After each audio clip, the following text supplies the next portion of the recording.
So, you want to win at low level MMR with Bloodseeker. First of all, with 1,300 games on the hero, I have to say he doesn't feel like a very good core for climbing at the moment. But with that being said, given the level of MMR, it should be potentially possible to stomp these games no problem at all.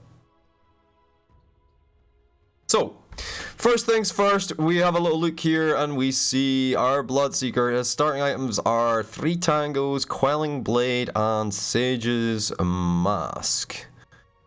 I don't really rate this as a start for items.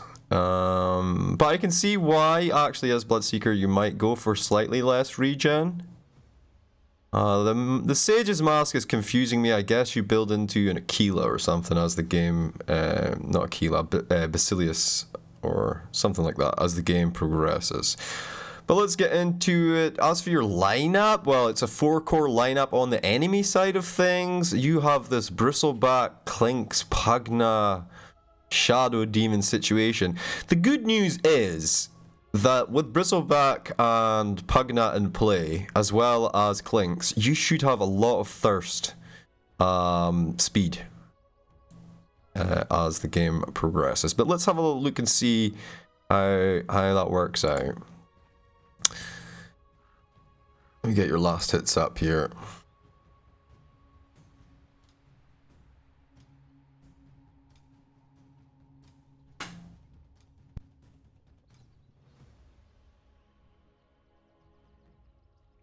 Alright, looks like we're heading to safe lane. Traditionally, at the moment, Bloodseeker's played on the off lane role. For a long time, he was played either safe lane or mid. So I can relate. Here you're going to be laning with your laning buddy is Pugna. Pugna, of course, mostly a core. Very rare to see him outside of like OG or something being played as a support.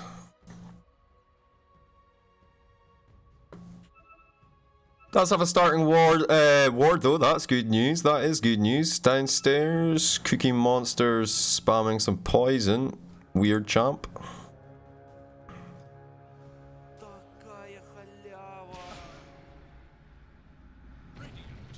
Alright, first skill point in Bloodright. You fight for the rune here, but you actually lost the rune already. Significant damage done to Sven, though, so that's going to cost him. But this is kind of like a bit of a waste of time here. This is I mean, it's costing you a little bit of time, and I hope you don't die here. If you lose a first blood here, it's super bad. He's slowed up by this poison. He's going to cut through the trees. He doesn't cut through the trees. Okay, he just runs around, ticking down from that poison. Completely ignoring the lane. And your first blood. Okay, let's just stop there. Let's just stop there. Let's pause here. So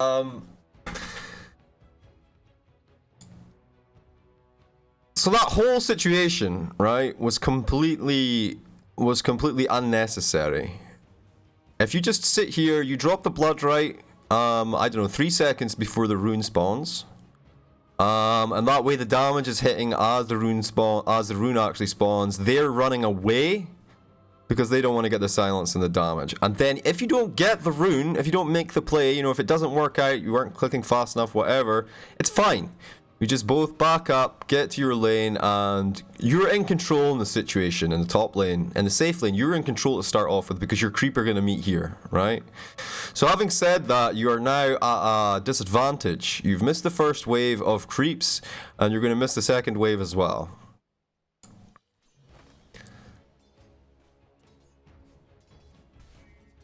Our Pugna is in trouble as well, because he's got very low health, which means he can't really approach without getting poisoned, like so. Okay, so you TP back to the lane. As core, it's probably okay to do this. If you're the support, maybe just walking is a situation there. The situation being that, as a support there, if Lils was the core, he would then get level 2. As it seems that neither of these guys have actually got it. You're looking for a kill opportunity here. Still level 1 though, now poisoned up. He's got 290 movement speed, you have 275 when poisoned. He jukes you out a little bit here. What you could have done here is just focus on the CS in the lane, okay? Never mind chasing after low health people. Low health people are actually a boon to you as Bloodseeker, because as soon as you get your level 2, which you would have by now if you stayed in the lane, you will be hitting faster and more effectively, right? But you do get level 2 before the Queen of Pain, which is nice. Thank you very much to Lils there for continuing the CS pressure. Kind of fighting over here. You throw out the blood right, clears them away a little bit.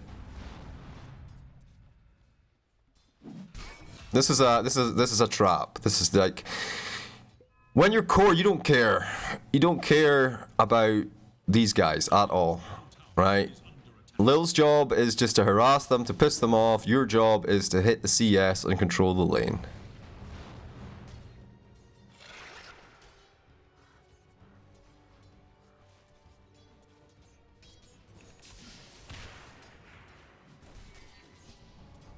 Alright, they've got poison damage. They blink forward, right clicks there, he's dead.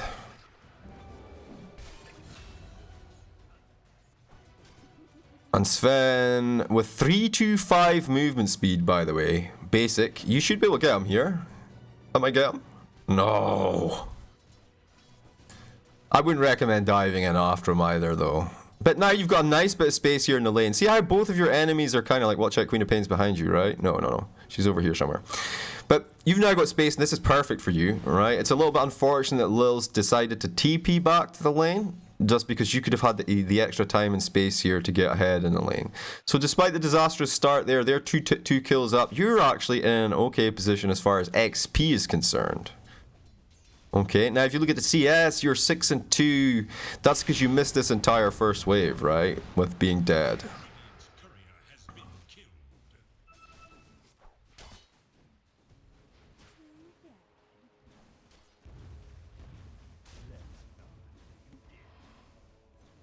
Sitting on 800 gold at the moment. It's 3 minutes, maybe 4 minutes into the game. Interested to see when you would buy an item. Now here, I guess you're getting frustrated because the lane is pushed forward. Unfortunately, this is a side effect of using blood right. Oh, I thought you were going to pool. You might still pool though.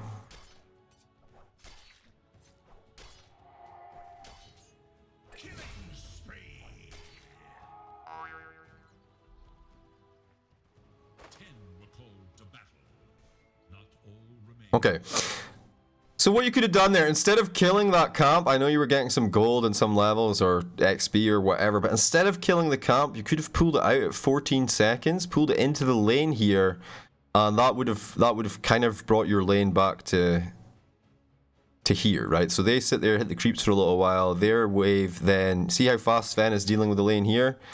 And then you can then come across here and get your lane back under your tower. Why is being under the tower good? Well, HP regeneration, armor, etc. And also it allows your teammate, if you do get in trouble, to TP up. So now your 2 level 4s versus you as a level 3. Poisoned up. Sven doesn't really want to get too aggressive here. He's just concentrating on his CS. He just wants to push you away from the creep wave, right? With Queen of Pain, it's incredibly annoying, but you should be able to sustain through it as a Bloodseeker. 5-minute bounty runes, nobody making any moves. Your Pugna's actually just not coming back, huh? Cool. Team doesn't make any effort to pause for your DC'd player. It's a little bit unfortunate. They're going to force feed you XP right now, though, so it's not like the worst situation to be in. It's not good either, though. You will come back and immediately TP to the lane, no doubt. Where are you at as far as levels? Halfway to level 5 at 5.5 minutes. Let's see, compared to the Legion Commander, he is behind you as far as XP is concerned. So you could say that you're actually ahead as far as XP is concerned. Okay. Where did you go? Want to have a little look for some bounty runes. Now rotating. This is something I would definitely never do. This is just wasted time and opportunity right now. There's no point. What is your play here? What is your thought process? Are you going to try and gank mid, or are you going to go and hit jungle? Ah, I see you've spent some gold and you've bought yourself an ogre axe. Huh.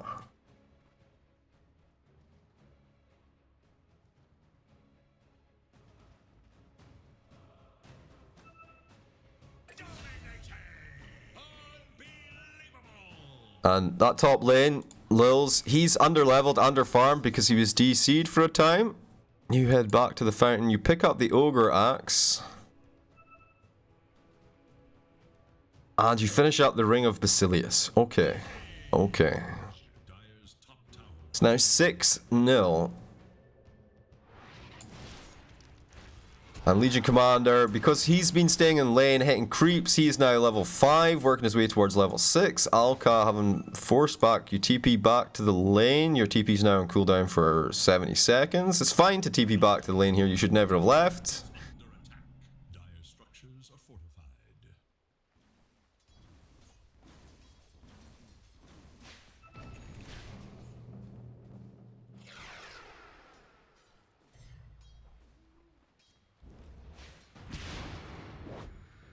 Alright, I think what we're going to do is only focus on the first 15 minutes or so, because I feel like there's a huge amount of improvement you can make simply by improving these first 15 minutes.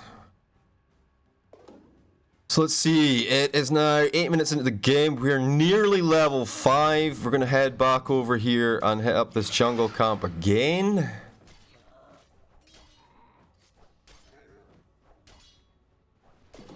I mean, it's not terrible because neutral items, right? Your neutral items start at 7 minutes, so hitting a big camp like that's not too bad. Feeding Sven again in the lane, not your fault. Well, see, Lil should be the one pooling here, so he's kind of feeding that lane. He's making it more difficult for you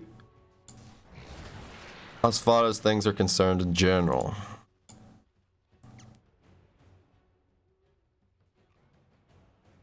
But I feel like if you had, say, power treads and a couple of wraith bands at this point, you would at least be able to go toe-to-toe, get a little bit beefy with the Sven here, right? Sven's rocking a bracer, brown boots, gloves of haste, looking for power treads of his own. We get the D ward down. Lil's the Sonic Wave, it's a difficult one. Now they're going to run in. Where's the Stormhammer? He has it off cooldown. He's going to dodge your silence. He's able to do that quite easily because obviously he has boots of speed, right? Okay, you do now find the mango tree. See where you put this bad boy.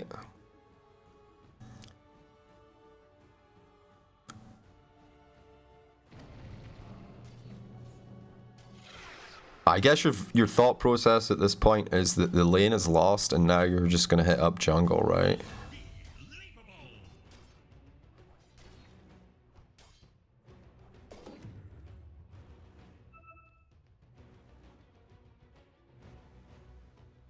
Okay, what did you send? You sent the stuff back to the tree, back to the mango tree, back to the pit, right? Equip the ring. This is the equivalent of, oh no, you should, as core, you should always keep whatever neutral item you find until you find something better, right? That dagger is that ring that you had was essentially a free wraith band, right? Alright, we get the rupture here. Not the best target to rupture, but you should still find this kill, I think. You can chase in on him. There comes the god strength. Oh, the storm bolt starting to beat your ass down. Nice piece of cover there, though. Yeah, you get that first kill. Sven in trouble now as well. He is disarmed, but you don't want to stand next to him when he's like this. Despite the fact that you're man-fighting him, you do get the kill in the end. You could just have walked away there though. Lilith had plenty of HP, and then maybe you take the kill with a blood drought. Okay? Once your mana ticks up, because you're on 74, right? So maybe 5 or 6 seconds of running away from the Sven. When the Sven is red and angry, you cannot toe-to-toe with him. It's very rare that you can toe-to-toe with anyone as Bloodseeker unless you're ahead in levels, items, or you have like a blade mail or something like that. Okay? But level 6, first First use of Rupture wasn't terrible. Rupturing the Sven is always going to be your main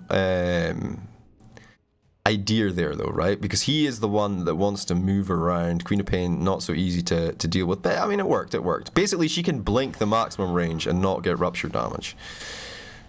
If she knows how.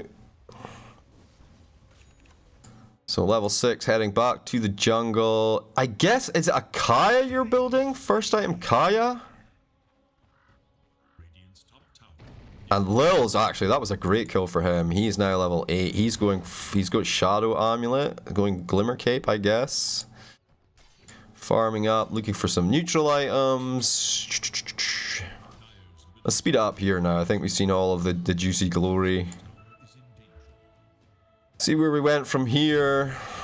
The reason we go for brown boots first is you don't need to get the full power treads, but the brown boots themselves will actually increase your farming speed because you're able to move between the camps faster, right? You're able to respond to things faster. You're also able to chase people when not thirsted. Got the Ironwood tree.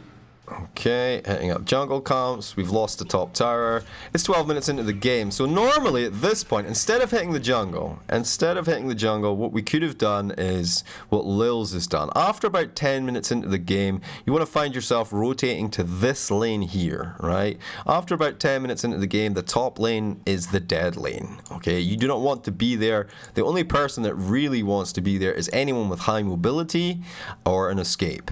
Okay, Bristleback can probably, like, normally your offlaner will go to your lane and you'll move to the offlaner's lane, right? Other people that can play in that lane, the Clinks can play top because he has Invis, right? They've got to buy dust to catch him. But you should be operating bottom now with the rest of the team, trying to push in this particular team here to make this tower here, to make this the dead lane, right? For the Radiant. And what that does, if you take this tower out, you get control of the area, right? This area here, this part of the jungle is under your control, okay? And this is your home then. You're able to farm here. Basically, you clear the creep wave, you push it forward. You don't extend too far across the river. This tower's gone, remember, you've taken it.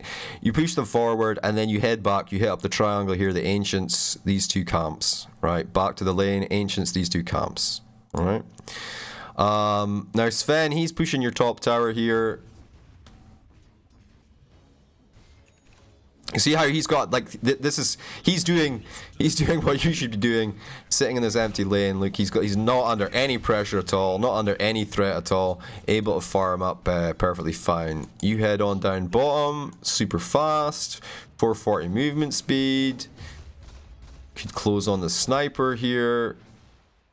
Sniper's the mid hero, right? So you gotta be careful with him. But I mean, he's particularly vulnerable to Rupture, right? Alright, they have a ward deep in here. They get a gank on Clinks. He's able to go invis. Nice Rupture. That's a really good Rupture. He panicked, so you got the kill. Nice.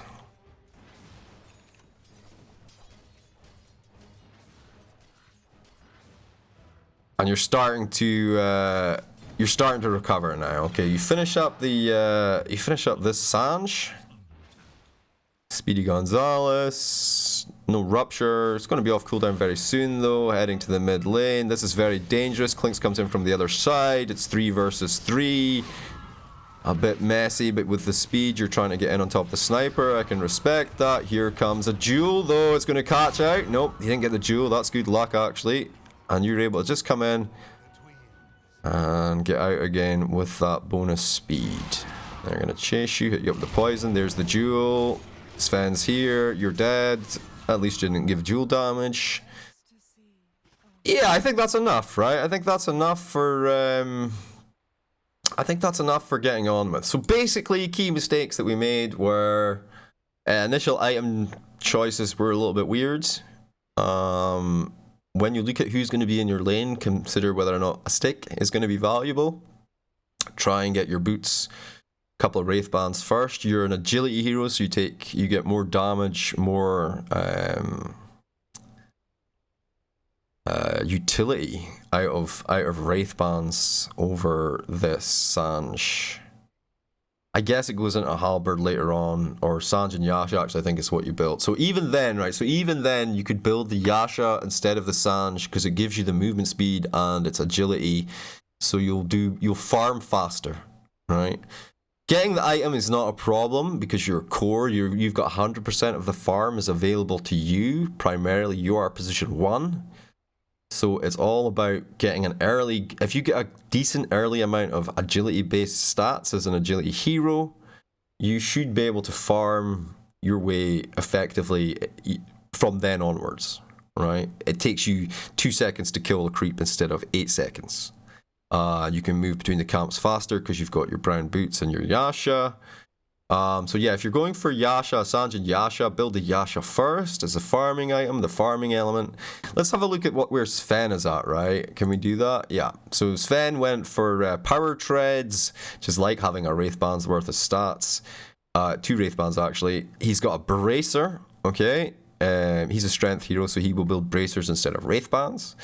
And then he's gone for Mask of Madness, which you can then split up, break down into like a Butterfly Satanic later on. Gives him speedy attack speed. I think Mask of Madness Ags might be the play on Sven, actually. So yeah, a lot to process, but definitely a lot of mistakes being made in the first 5 to 10 minutes. That if you actually just improve those particular elements, you'll find that it catapults you forward because you're springboarded from the start, right? You're not like, you're not kneecapping yourself. Here you're kind of handicapping yourself with the build and the way that you're playing the lane. Yeah. So, I mean, if you work on those core elements and then I'll have another look next week. See where you've gone. See how you've done it. Yeah. And let me just. What position of authority do you have on Bloodseeker, Jeeves? These are my Bloodseeker stats. I've played a few Bloodseeker games, so I feel like I can give you some advice on it, basically. Okay. Like I say though, have a week or so. Think about what I've said. Don't take it as a criticism. Don't take it negatively.